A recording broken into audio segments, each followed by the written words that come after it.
yang sudah lama tertangguh ya tuan-tuan dan puan-puan, disebabkan oleh musibah atau imtihan atau ujian COVID-19 ni tuan-tuan ya. Jadi seperti mana yang saya telah jelaskan pada tuan-tuan dan puan-puan ya, bahawa tajuk kuliah saya ini berkaitan dengan pengukuhan iman ya, atau pengukuhan akidah. Pengukuhan iman atau pengukuhan akidah menerusi mukjizat saintifik dalam Quran dan hadis Nabi sallallahu alaihi wasallam. Dia tak boleh hidup ya. Kalau tak ada, saya punya LCD komputer dengan kabel dia sekali. Tapi kena ada extension power nampaknya lah ya. Boleh tolong sementara saya meneruskan kuliah ni. Haji Idrus.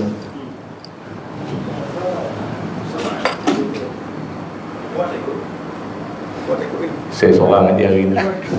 Kita tekan dia bonnet dia. Kita ambil 2 beg dia. Satu beg ke LCD, satu beg apa ni, isi extension wire kabel untuk komputer.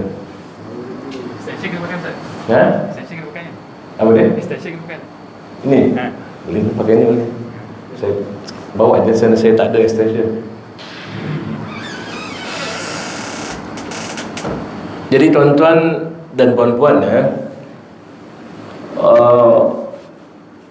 tajuk pengukuhan akidah menerusi mukjizat saintifik dalam Quran. Beritahu Haji terus, tak payahlah. Ini tajuk yang sangat penting bagi saya tuan-tuan, pengukuhan akidah. Sebab pertama sekali kita ni umat Islam yang menjadi asas kepada kekuatan kita ialah akidah, yang menjadi asas kepada ajaran agama, memberi kekuatan kepada kita untuk melaksanakan suruhan Allah ialah akidah atau iman. Kalau iman lemah, akidah lemah, maka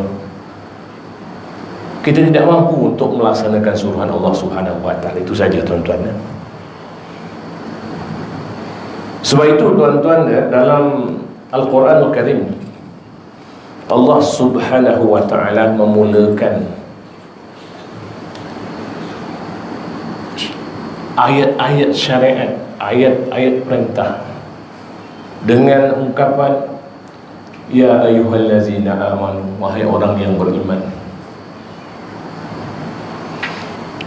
Sebab kalau orang itu tidak beriman kepada Allah dan Rasulnya, tidak mungkin mereka mampu untuk melaksanakan perintah-perintah Allah Subhanahu wa taala. Sebab itu tuan-tuan, apabila kita berhadapan dengan isu-isu berkaitan dengan akhlak, tak kiralah tuan-tuan akhlak yang duk kita sebut selalu akhlak remaja, tetapi orang dewasa pun teruk akhlaknya tuan-tuan. Kan? Bukan remaja saja, bukan anak-anak muda saja, bahkan orang-orang dewasa pun ramai yang rosak akhlak ni. Jadi dalam situasi tersebut tuan-tuan dan puan-puan, maka yang kita hendak troubleshoot, istilah orang zaman sekarang, yang kita nak perbetulkan ialah perkara berkaitan dengan akidah. Lihat tuan-tuan, sebab dengan kekuatan akidah ini maka dia mampu untuk mematuhi perintah. Apabila manusia ini mematuhi perintah Allah, maka terbina akhlak yang mulia. Kenapa? Contohnya tuan-tuan ya, ramai anak-anak Melayu kita yang berzina dan melahirkan anak di luar nikah. Tuan-tuan ya, kerana mereka tidak takut zina. Kerana apa mereka tidak takut zina? Kerana mereka tidak mempunyai iman yang kuat. Sebab kalau kita mempunyai kekuatan iman tuan-tuan ya, kita tahu perbuatan yang haram ini akan diberi balasan ya, yang buruk oleh Allah Subhanahu wa taala apabila kita berada di akhirat nanti. Sebab itu tuan-tuan, apabila kita bercakap banyak tentang syariat, peraturan-peraturan. Seorang ahli pakar saintis dari Amerika Syarikat yang menganut agama Islam, namanya Profesor Jeffrey Lang. Jeffrey Lang ni seorang yang etis, maknanya dia tidak percayakan Tuhan. Dia ambil tak indah je pasal agama. Suatu ketika tuan-tuan, dia telah diberi oleh rakannya sebuah kitab Al-Quran terjemahan, tuan-tuan. Jadi semasa dia ini duduk-duduk di apartmen dia, dia buka surah yang pertama, dia baca surah pertama. Bila dia baca seterusnya santai je, tuan-tuan, dia terkedu bila dia jumpa satu pernyataan tentang tujuan hidup manusia. Lalu dia mengatakan ini agama yang benar, Quran ni benar. Lalu dia masuk Islam. Dan dalam satu buku dia, tuan-tuan, dia menulis buku, tajuknya We Lose Our Children. Mungkin tuan-tuan jumpa WhatsApp ini dalam hantaran WhatsApp viral. Itu Jeffrey Lang. Dia kata kalau kita menekankan terlalu banyak perkara-perkara berkaitan dengan syariat, sedangkan anak-anak ni dia tidak ada kekuatan akidah, maka makin lama makin jauh dia melarikan daripada agama. Tuan-tuan kan? Sebab tu tuan-tuan fokus macam saya orang lain saya tak tahulah. Sebab itu tuan-tuan fokus dakwah, fokus ceramah saya ialah akidah. Mungkin ada orang kata kami sudah yakin, tapi tuan-tuan kan saya sebut berulang-ulang kali, manusia sifatnya nak tengok bukti. Kalau manusia ni dapat tengok bukti, dia akan bertambah yakin. Kalau tidak, masakan Allah Subhanahu wa ta'ala menceritakan kisah Nabi Ibrahim AS dan kisah Nabi Musa AS, meminta bukti kepada Allah Subhanahu wa ta'ala, bukti kekuasaan Allah Subhanahu wa ta'ala untuk menghidupkan benda mati. Nabi Musa AS hendak melihat zat Allah, tuan-tuan, sedangkan baginda berdua ini adalah Nabi Allah yang mana Allah bercakap direct kepada mereka, tapi mereka masih nak melihat bukti. Ada perkara yang kita tidak boleh buktikan dengan akal, ada perkara-perkara yang kita boleh buktikan dengan akal. Bagi perkara-perkara yang tidak boleh buktikan dengan akal, Allah Subhanahu wa ta'ala berihin kepada kita, tuan-tuan, dalam surah Fussilat ayat nombor 53, a'udzu billahi minasyaitonir rajim, sanurihim ayatina fil afaqi wa fi anfusihim hatta yatabayyana lahum annahu al-haq awalam yakfi bi rabbika annahu ala kulli syai'in syahid. Sadaqallahu azim. Maksudnya kami akan perlihatkan tanda-tanda kami pada ufuk-ufuk, pada diri mereka sendiri, hingga jelas kepada mereka bahawa ia, yakni Quran, adalah benar. Tidakkah cukup bagi kamu bahawa sesungguhnya dia menjadi saksi kepada segala sesuatu. Maknanya, tuan-tuan dan puan-puan, saya memang ulang-ulang ini. Allah Subhanahu wa ta'ala menyatakan bahawa apabila kita membuat pemerhatian, kajian-kajian di keliling kita, dan kemudian kita tengok apa yang Quran sebut, kita akan kata, betul Quran. Lalu terpancarlah satu keyakinan dalam kita punya sadr, terpancar keyakinan dalam hati kita bahawa Quran itu benar, dan kita akan bercakap bukan lagi dengan kata-kata mulut kita seperti mana lazimnya menjadi adab kita membaca Quran. Sadaqallahul azim. Kali ini kata-kata betul lah Quran. Dan bila kita kata betul lah Quran, tuan-tuan, walaupun kita tahu bahawa Quran itu benar, tetapi bila kita kata benarlah Quran dengan bukti-bukti yang nyata, maka kita akan bertambah keyakinan kita dan akidah kita makin kuat. Maka bertambahlah amalan-amalan kepatuhan kita kepada syariat Allah Subhanahu wa taala. Oleh sebab Quran ini adalah sumber asas ajaran Islam, maka apabila kita meyakini Quran, tuan-tuan, dengan bukti-bukti, maka kita akan yakin semua yang disebutkan dalam Quran, termasuklah perkara-perkara yang kita tidak boleh buktikan dengan akal kita. Dalil akal tidak boleh buktikan hari akhirat, maka dengan kita meyakini Quran, maka kita akan meyakini hari akhirat. Allazina yu'minuna bil ghaibi wa yuqimuna as-salata wa mimma razaqnahum yunfiqun wallazina yu'minuna bima unzila ilaika wa ma unzila min qablika wa bil akhirati hum yuqinun. Dengan akhirat mereka benar-benar yakin, tuan-tuan, ya. Baik. Jadi tuan-tuan, mari kita tengok, tuan-tuan, satu lagi mukjizat saintifik dalam Quran. Saya nak bawa tuan-tuan untuk melihat bagaimana dalam surah yang kita biasa baca. Surah ini, tuan-tuan, memang disarankan oleh baginda Rasulullah sallallahu alaihi wasallam untuk kita baca sebelum kita masuk tidur. Tuan-tuan, surah Al-Mulk dan surah Sajadah. Tapi kalau kita tidak buat, tidaklah berdosa, tuan-tuan, kan? Ini sunnah Nabi, tuan-tuan. Kalau di Selangor, tuan-tuan, dan juga dinilai impian yang saya pergi kuliah, tuan-tuan, mereka membaca surah Al-Mulk ini secara berjamaah selepas solat Isya, tuan-tuan. Baik. Dalam surah Al-Mulk ni Allah Subhanahu wa taala berfirman, saya bacakan sikit 5 ayat saja, tuan-tuan. A'udzu billahi minasyaitonir rajim. Bismillahirrahmanirrahim. Tabarakalladzi biyadihi mulk wa huwa ala kulli syai'in qadir.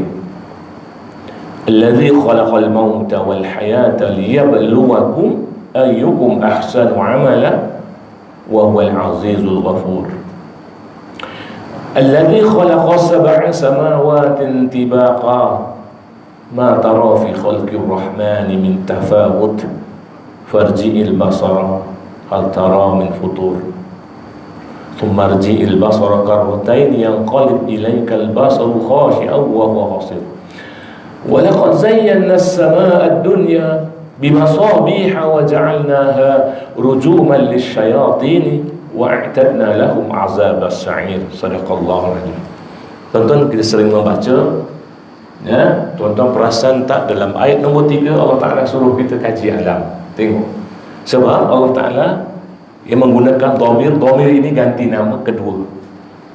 Allazi khalaqa sab'a samawatin tibaqa ma tara fi khalqir rahmani min tafawut. Kamu, siapa kamu? Kita yang baca Quran tu, tuan-tuan, Allah Ta'ala sebut ma tara fi khalqir rahmani min tafawut. Lepas tu Allah Ta'ala suruh lagi farji'il basara, tengok, farji'il basara, tengok. Hal tara min futur, adakah kamu tengok ada rekaan padanya? Tuan-tuan, kita tengok. Sebelum tu, tuan-tuan, kita tengok perkataan sab'a samawat. Satu daripada ijazul Quran, satu daripada keajaiban Quran disebut oleh ulama, tuan-tuan, perkataan sab'a samawat, 7 lapis langit. Sab'a samawat, 7 langit, tuan-tuan, Jadi 7 langit ni, tuan-tuan, kalau kita rajin membuat kajian, sebenarnya ia disebut 7 kali dalam Quran. Sab'a samawat tu 7 langit, dan Allah Ta'ala sebut 7 kali dalam Quran. Subhanallah, alhamdulillah, Allahu akbar. Tuan-tuan, cuba kita bayangkan, tuan-tuan, Quran diturunkan dengan wahyu dengan lisan. Tuan-tuan, semasa diturunkan, Quran ini tidak tersusun seperti sekarang. Adalah sebabnya, tuan-tuan, kerana Quran itu atau surah-surah Quran itu atau ayat-ayat Quran itu diturunkan dengan sebab-sebab tertentu. Jadi maknanya, tuan-tuan, apabila ada perkara-perkara berlaku, Allah Ta'ala turunkan surah itu. Tapi ingat, tuan-tuan, Jibril AS datang pada bulan Ramadan khusus untuk dia bertadarus dengan baginda Rasulullah sallallahu alaihi wasallam. Pada masa itulah Jibril menyusun surah-surah yang lebih awal diturunkan. Sehinggalah Ramadan yang ke-23 tahun selesai Quran diturunkan, selesai dia punya susunan Quran. Saya dah sebut tuan-tuan, susunan Quran tu bukan disusun oleh Jibril, tapi dia ada di Lauh Mahfuz, fi Lauhim Mahfuz, tuan-tuan. Dan cuma bayangkan tuan-tuan, dalam keadaan demikian, perkataan sab'a samawat disebut dalam Quran sebanyak 7 kali. Bukan daripada manusia tuan-tuan. Kita kira 1, 2, 3, 4, 5, 6, 7 kali tuan-tuan. Subhanallah. Saya menggunakan kitab Al-Mu'jam Al-Mufaharis lil Alfazul Quran. Kitab ini ialah bermaksud kamus lafaz-lafaz Quran Karim. Saya dah pernah tunjuk kat tuan-tuan, cuba kita ingatkan balik tuan-tuan. Bukan itu saja, banyak perkara-perkara lain yang kita ingat semua tuan. Baik. Ayatnya berikut tuan-tuan. Surah Mulk yang saya bacakan tadi, surah Al-Baqarah, surah Fusilat, surah At-Talaq, surah Nuh, surah Al-Isra, surah Al-Mu'minun. 7 ayat. Dan dalam ayat nombor 3, الذي خلق 7 سماوات طباقا ما ترى في خلق الرحمن من تفاوت فارجع البصر هل ترى من فطور. Dia yang menciptakan 7 langit berlapis-lapis. Kita duk fikir apa langit berlapis-lapis, tuan-tuan. Memang, ini ayat kauniyah, ayat berkaitan dengan alam. Bukan ayat sam'iyat. Dia bukan mutasyabihat, dia ayat kauniyah. Sebab apa Allah Ta'ala sebut ma tara fi khalqir rahmani min tafawut. Lepas tu tuan-tuan, Allah Ta'ala suruh farji'il basara. Allah Ta'ala suruh tengok langit. Hal tara min futur, adakah kamu tengok akan rekahan-rekahan dia? Tuan-tuan, kita kalau zaman dulu tak ada alat untuk membuat pemerhatian. Manusia ni tengoklah langit tuan-tuan. Saya percaya orang-orang Islam, orang-orang beriman, dia akan tengok langit zaman itu tuan-tuan. Dan sebenarnya tuan-tuan, ini farji'il basara ditafsirkan oleh Ibnu Katsir tuan-tuan sebagai memerhatikan dengan cermat dan berhati-hati. Kita tengok tuan-tuan, ini saya petik daripada tafsir Ibnu Katsir. Dia maksud farji'il basara hal tara min futur. Pandanglah langit dan lihatlah secara cermat. Ini perintah kepada kita yang baca Quran, kepada orang-orang yang beriman, kepada orang Islam tuan-tuan. Dan mana Allah Ta'ala suruh gunakan mata kita. Dan mata ni syarat yang pertama untuk kita membuat kajian. Kalau tidak kaji tuan-tuan, kena ada mata. Orang yang mempunyai kecacatan mata, seperti dengan kehendak Allah mata dia buta lah contohnya tuan-tuan, dia tak boleh buat kajian, pemerhatian, dia tak boleh buat. Sebab tu tuan-tuan, tak ada, jarang sekali saintis matanya buta. Tak ada saintis yang mata buta barangkali yang kita jumpa. Tidak ada doktor yang matanya buta. Tak tahulah tuan-tuan boleh jumpa tak doktor yang matanya buta, tuan-tuan. Tak ada tuan-tuan. Dan Allah Ta'ala sebutkan dalam Quran, bagi amaran kepada kita, lahum uyunu la yabsaruna biha. Mereka, yang kita semualah, uyun, mata dalam jamak dia uyun, ain, mata, uyun, mata. Kita boleh sebut mata-mata lah tuan-tuan, maksudnya dia lain, ulis mata-mata. La yabsuruna biha, mereka tidak menggunakan mata itu untuk melihat dengan mata itu. Dan banyak tuan-tuan dalam Quran disebut mata, dengan mata. Afala yanzuruna ila al-ibili kaifa khuliqat. Tidakkah mereka melihat Awalam yaral ladzina kafaru, tidakkah orang-orang yang kafir melihat? Contohnya tuan-tuan, semata sangat penting tuan-tuan. Dan memang tuan-tuan ya, dalam proses penyelidikan daripada dulu sampai sekarang, yang memainkan peranan yang sangat penting nombor satu ialah melihat. Dan cuba tuan-tuan bayangkan tuan-tuan bagaimana perkembangan teknologi cerapan, ya, ataupun pemerhatian tuan-tuan, teknologi dia tuan-tuan ya. Baik, cuba kita tengok tuan-tuan ya. Tuan-tuan besok pagi tuan-tuan tengok kat keliling taman tuan-tuan, kalau ada pokok tuan-tuan tengok daun dia. Tuan-tuan hanya dapat tengok daun itu berwarna hijau atau berwarna merah dengan dia punya apa ni urat daun tu lah. Itu je yang boleh dapat tuan-tuan. Ya, itu saja. Tapi kalau tuan-tuan gunakan teropong halus, ya, mungkin ada di antara tuan-tuan perempuan yang di cikgu sekolah ngajar ilmu sains, sangat penting ya tuan-tuan ya. Dekat makmal kelas rendah, dia punya teropongnya dia mudah saja tuan-tuan. Kelas 45 dia besar sikit tuan-tuan ya. Nah, kalau kita gunakan teropong ni tuan-tuan, kita boleh melihat sel-sel daun. Lepas tu tak nampak apa-apa lah tuan-tuan, sel daun je kita nampak. Nah, tapi kalau kita gunakan elektron mikroskop, kalau tak apa beza antara teropong halus ini dengan mikroskop elektron. Teropong yang kat sekolah tu dia gunakan cahaya ya, untuk dibalikkan ke mata kita. Tetapi teropong elektron, dia guna elektron sahaja tuan-tuan, dan dia besar tuan-tuan. Mungkin kalau tuan-tuan bayangkan surau ni, dia 1/4 nak letakkan tempat tu.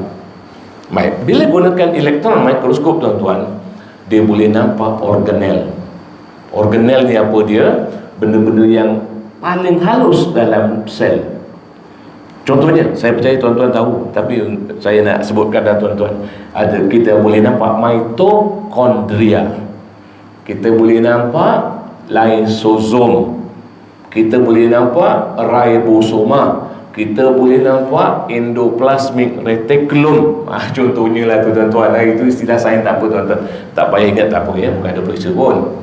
Tapi saya nak nyatakan benda yang halus boleh dilihat dengan elektron mikroskop. Nah, tuan-tuan ya, ini saya nak ceritakan perkembangan teknologi pencerapan. Kalau tuan-tuan contohnya lah jatuh kena ya, jalan apa dekat suku, tiba-tiba tergelincir jatuh kepala. Saya cerita ni sebab isteri saya jatuh, pusing-pusing dia punya mata. Bawa pergi doktor, tengok daripada luar tak ada apa, disuruh buat CT scan. CT scan tuan-tuan ya, CT scan ini dia kepala saja masuk tuan-tuan macam ni ya, dia pun scan bahagian dalam, lega tuan-tuan. Dia kata tak ada apa-apa, pembengkakan tak ada ya, cuma dia gegar sikit ya. Jadi masa otak tu gegar, dia tengok pening kepala lah tuan-tuan ya. Baik, tuan-tuan tengok dada manusia, tuan-tuan tengok daripada luar tak nampak apa-apa, tuan-tuan cuma nampak dada dia kan? Tapi dengan teknologi moden tuan-tuan, dia bukan X-ray, yang mana saya percaya setiap orang pernah mengalami pemerhatian dengan X-ray. Kita boleh nampak apa tuan-tuan? Kita boleh nampak paru-paru kita, sebab dia ada film dia ya. Kita boleh nampak dia punya tulang dada kita ya. Saya percaya tuan-tuan tahu ya? Kita boleh nampak alveolus, tempat yang tukar ya, dan sebagainya. Tapi bila gunakan MRI, ini saya ceritakan pada tuan-tuan, teknologi digunakan oleh manusia untuk buat cerapan. Bila guna MRI ni dia bahasa Inggeris magnetic resonance imaging. Ini alat dia tuan-tuan ya. Ini biasa kalau orang sakit serius, dia guna MRI untuk tengok apa yang boleh dibuat. Dia tengok dia punya dada tuan-tuan, dia boleh tengok detail Dia boleh tengok dia punya tisu-tisu dia, tuan-tuan ya. Dia boleh kesan mana yang berpenyakit dan sebagainya, tuan-tuan. Baik. Ada teknologi dipanggil endoskop, tuan-tuan tahu ini ya.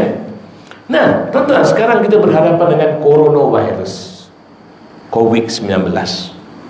Sebenarnya virus ini kita tak boleh tengok, tuan-tuan. Hatta dengan teropong halus pun tak boleh, tuan-tuan ya. Kalau kat tangan kita nak tengok virus tak ada, pakai teropong pun tak boleh nampak, tuan-tuan ya. So kalau dia ambil, dia swab dekat hidung kita, tuan-tuan, yang dia test dia untuk apa sebenarnya? Dia nak tengok reaksi ya, cecair yang ada dalam hidung kita. Apakah dia menandakan ya seseorang itu kena positif COVID-19 atau positif COVID-19 tanpa bergejala, atau negatif COVID-19. 19 ya. Sini tak ada anti vaksin kan.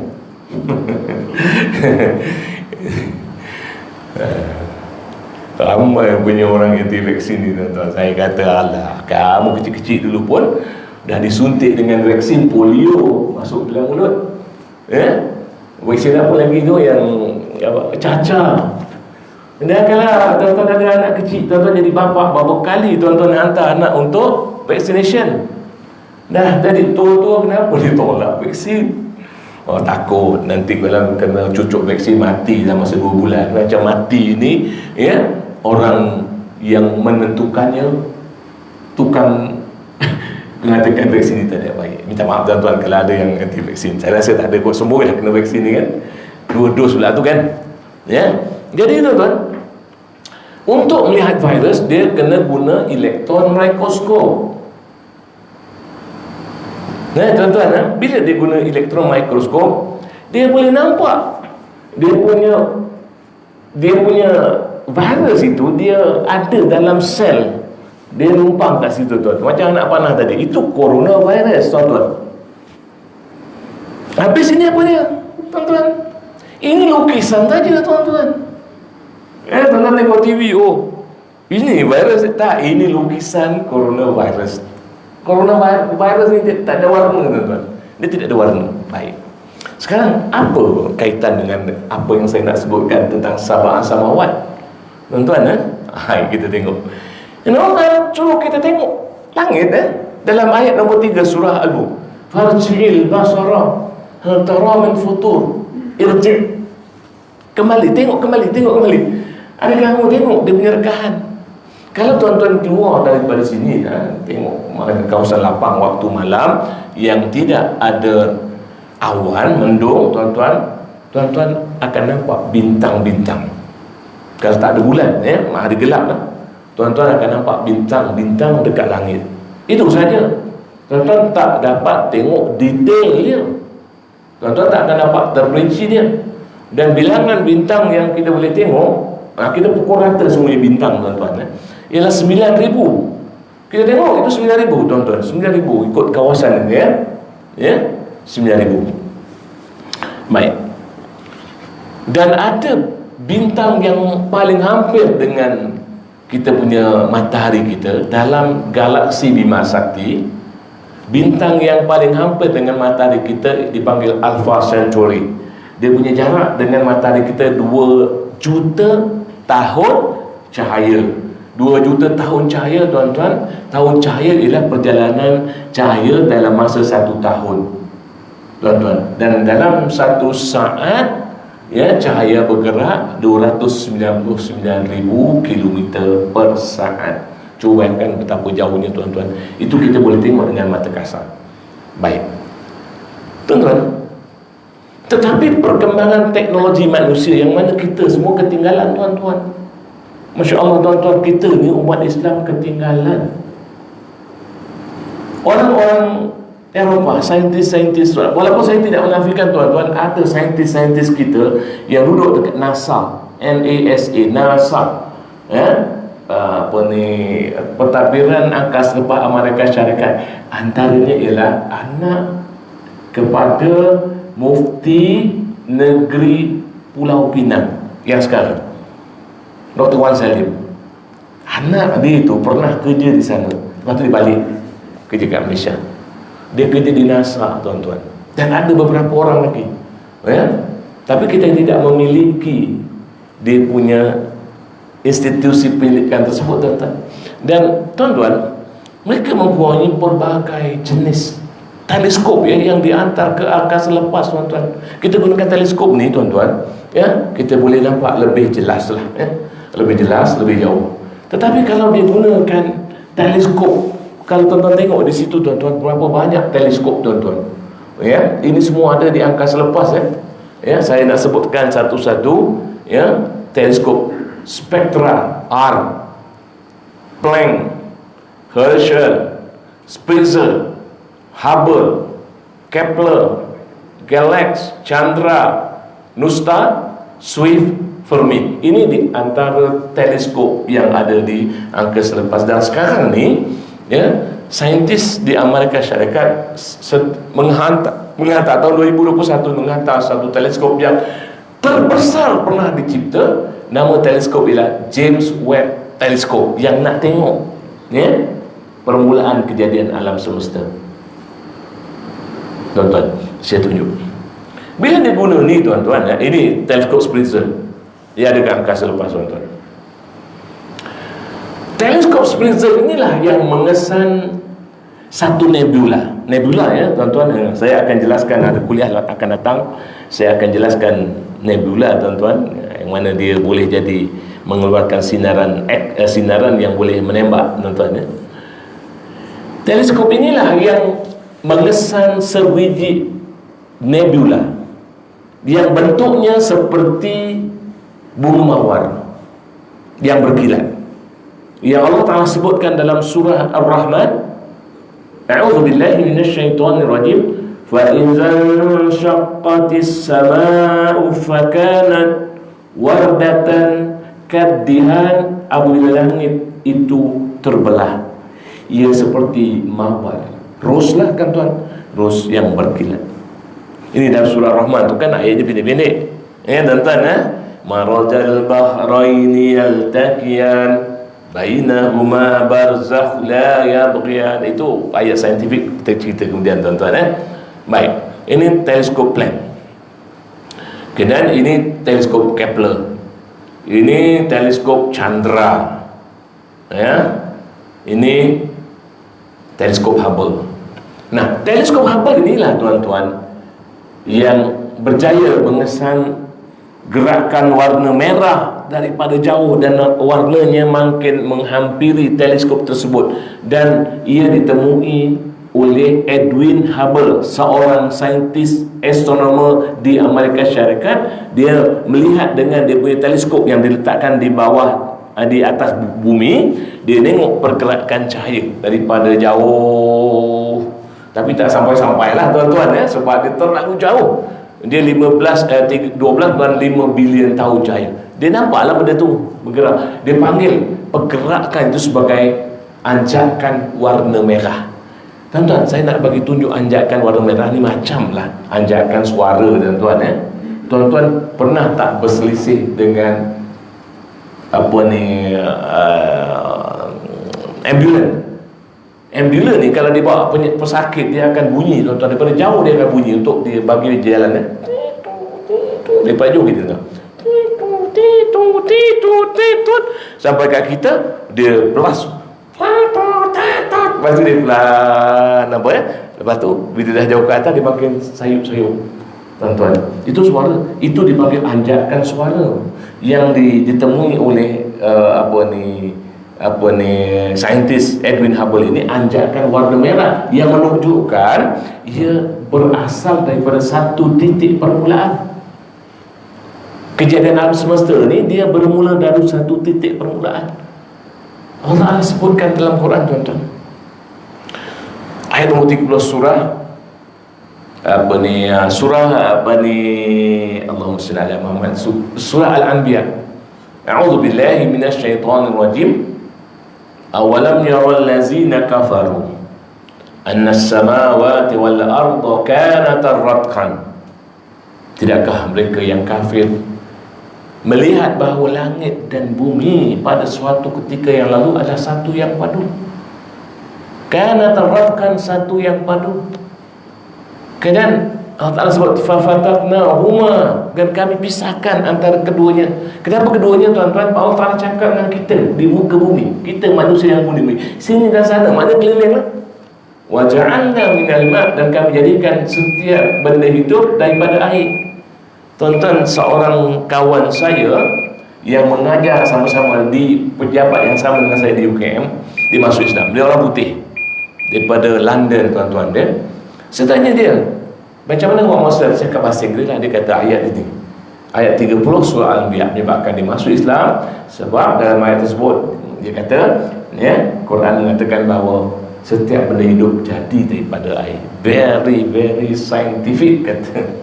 Nah, itu tuan-tuan, jadi tuan-tuan, teleskop Hubble juga tuan-tuan, ini teleskop James Webb tadi. Dan tuan-tuan, kita tengok tuan-tuan, teleskop Hubble telah dapat mengesan. Apa yang dikesan? As the sun rises over the Guiana Space Center. Okey, tak boleh. Apa yang dikesan tuan-tuan? Yang dia kesan tuan-tuan, subhanallah. Ni ahli fizik, profesor fizik ini mengatakan bahawa teleskop Hubble ini dia dapat melihat dia punya alam semesta ni berlapis-lapis. Sebab lapisan yang awal itu tuan-tuan masih wujud sampai sekarang, sebab dia punya kesan yang masih dapat dilihat dengan teleskop Hubble. Dan ini dia punya profesor yang mengatakan demikian tuan-tuan. Panjang dia punya ni. Dan ini dia tuan-tuan, dia punya ini lukisan saja, tapi inilah yang disebutkan di dalam penemuan mereka bahawa alam ini yang pertama ni ialah dia panggil modern universe.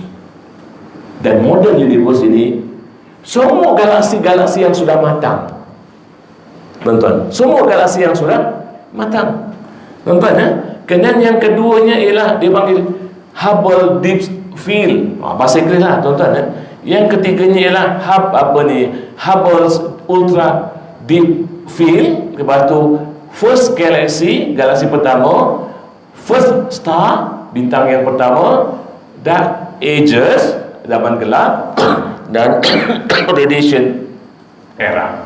Ini kata dia, tuan-tuan, bukan kata saya. Kata-kata saintis yang membuat kajian. Dan ini langit yang Allah Ta'ala suruh kita perhati, farji'il basara. Langit-langit 7 yang lain tuan-tuan, Allahu a'lam. Yang mana Nabi SAW naik ke langit ke-7 itu, Allahu a'lam macam mana. Langit yang tampak daripada atas bumi, atmosfera tu lain pula ceritanya. Tapi inilah langit yang Allah Ta'ala suruh kita pembaca Quran untuk tengok, farji'il basara hal tara min futur. Lihat dan lihat, adakah kamu nampak rekaan-rekaan. Maknanya tuan-tuan, daripada satu langit kepada satu langit dia tak terpisah. Saintis. Dan ini lagi tuan-tuan, tengok, ada 7 lapisan langit. Ini tuan-tuan, yang ini ialah dia punya langit alam kita, sama yang mana kita duduk, sama samawat.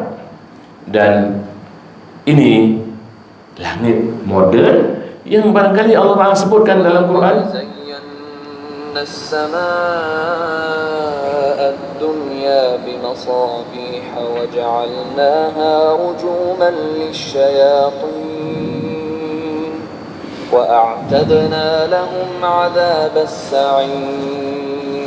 Ayat nombor 5 tuan-tuan, walaqad zayyana as-samaa'a ad-dunya, dan kami telah hiasi langit dunia. Langit dunia apa dia tuan-tuan? Langit dunia Allah Ta'ala sebut apa dia? Walaqad zayyana as-samaa'a ad-dunya. Langit dunia ini apa Allah Ta'ala kata? Bimasabih, dengan lampu-lampu. Dan tuan-tuan jangan bayangkan lampu tu nanti tuan-tuan menterjemahkan secara literal lampu macam dia gitu kan. Lampu ni dia mengeluarkan sinaran cahaya. Jadi yang mengeluarkan sinaran cahaya ni tuan-tuan dalam alam semesta, dia cuma bintang. Cuma bintang saja. Termasuk matahari. Matahari kita itu sebenarnya sejenis bintang.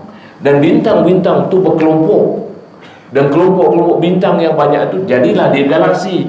Jadi galaksi juga mengeluarkan cahaya bukan sebab galaksi itu dia keluar cahaya, tetapi disebabkan galaksi yang ada bintang-bintang yang ada dalam galaksi itu keluar cahaya, maka nampaklah galaksi itu keluar cahaya.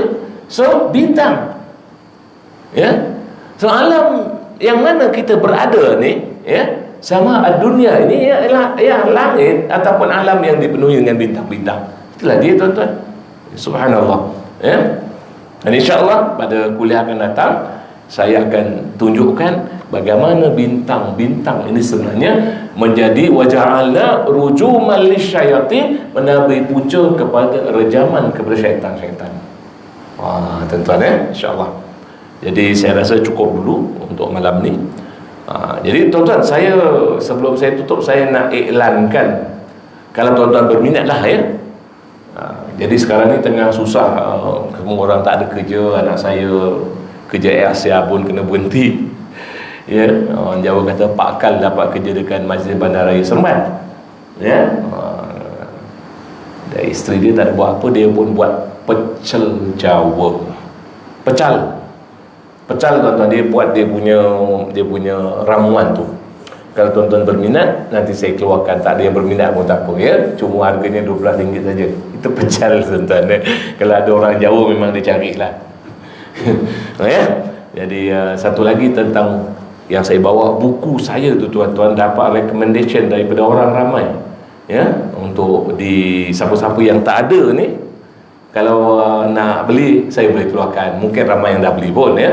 Buku tentang Isra' Mi'raj ini memang recommended by banyak orang, tuan-tuan. Macam ni seorang pensyarah daripada UKM, daripada Fakulti Islam. Buku ini sangat penting. Bukunya yang ini, tuan-tuan. Kejap.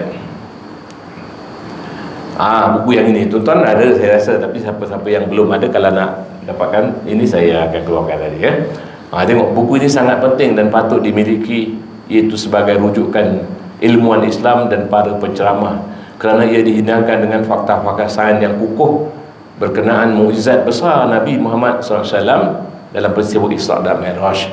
Dan yang sebelah kanan tu keseluruhannya sangat bagus. Di bawah tu Profesor UPM. Saya sudah dapat buku itu, terima kasih. Saya nampak memang hebat buku ni, tuan-tuan, ya. Kerana ini satu penulis buku. Secara peribadi, buku ini patut dimiliki oleh setiap orang Muslim, sebuah setiap rumah.